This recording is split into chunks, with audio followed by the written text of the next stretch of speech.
Backing up your files is very important, just like backing up your hard drive is very important at the same time. Many of you probably have experienced this. If you haven't, be careful because you might experience this. If you don't back up your files and you don't back up your websites, something can happen to them. It's happened to me, and I'm sure it's happened to many of you. Let's say, for example, that your hard drive fails. If you didn't back them up, then all of that data and all of that precious time that you spent creating that data is all going to be lost, if in case that the hard drive dies. If you're on a web hosting server, same idea, same concept. If your server, web hosting company does not have a backup feature in your plan, you might want to pay close attention to this. Backing up your websites is very important because if you lose all that data and all your site goes down and you can't get that back up, then your business is pretty much screwed. So in this video series, I want to emphasize that backing up your files is very important. So if I go to cPanel here, you'll notice that you have a backups area and a backup wizard. The only difference between the two is the backup wizard is something that will help walk you through the backup process very easily. Using backups is just as easy in my opinion. Now, here's one thing I want to mention though. If you are using a shared web hosting, that means that you're sharing a server with many web hosts. And you know that most of the time when you're paying anywhere from $1 to $20 a month. Now, if you're having a dedicated server and you're paying about $120 to $200 per month for a dedicated server, then most likely if it's fully managed or if it's not fully managed, you can set it so that it backs up your files, daily or weekly and all that. Now, for the majority of you, I know that y'all are using reseller accounts, shared accounts. And being that you're sharing a server with hundreds or 200 or 300 other people and other websites, you got to watch out. Here's what I learned. I used to be on a shared account or reseller account, and I had these huge sites. They would be about 500 to 1 gigabyte files, and as the whole site goes, because I included lots of videos, lots of software, and things like that. And because of that, whenever I use the backup feature, my account would always get suspended. And I'd have to plead with the shared web hosting company to unsuspend it, and I would never back up the file. The reason why is that backing up files takes a lot of the server resources.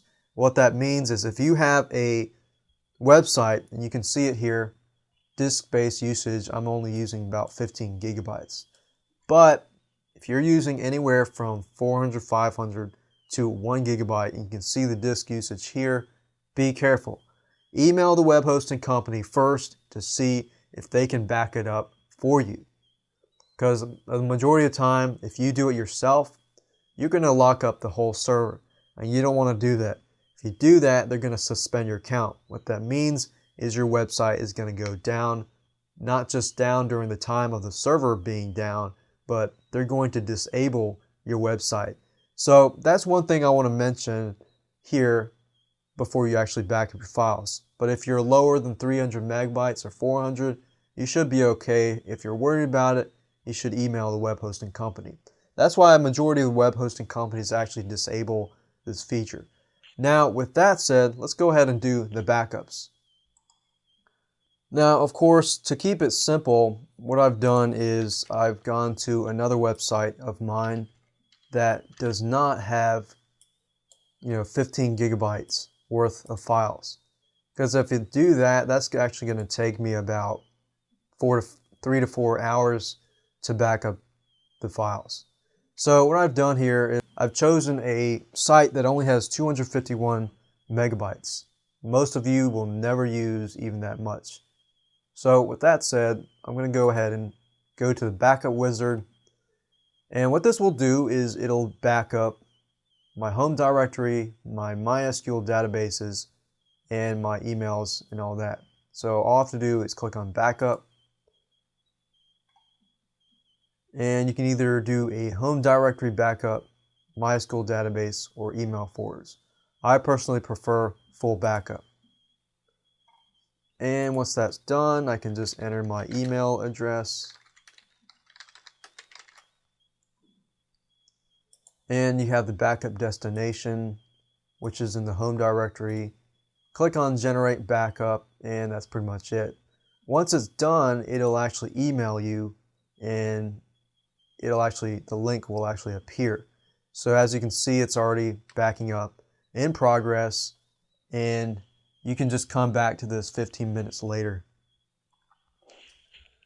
Okay, so what I did was I paused it for about 2 minutes and I refreshed the page, and as you can see, the backups are available for download. If I click this link, I can go ahead and download it. And as you can see, it's 244 megabyte file. And what you want to do is you want to download it to your own computer, just so that you have a backup on your computer and you got a backup on your server. Now let's say, for example, that something does happen and you want to restore your backup. If you click on your restore here, and you click on, let's say you want to restore the home directory, and you can browse for the file that's on your computer, click on upload, and restore it. So the backup wizard really makes things much easier.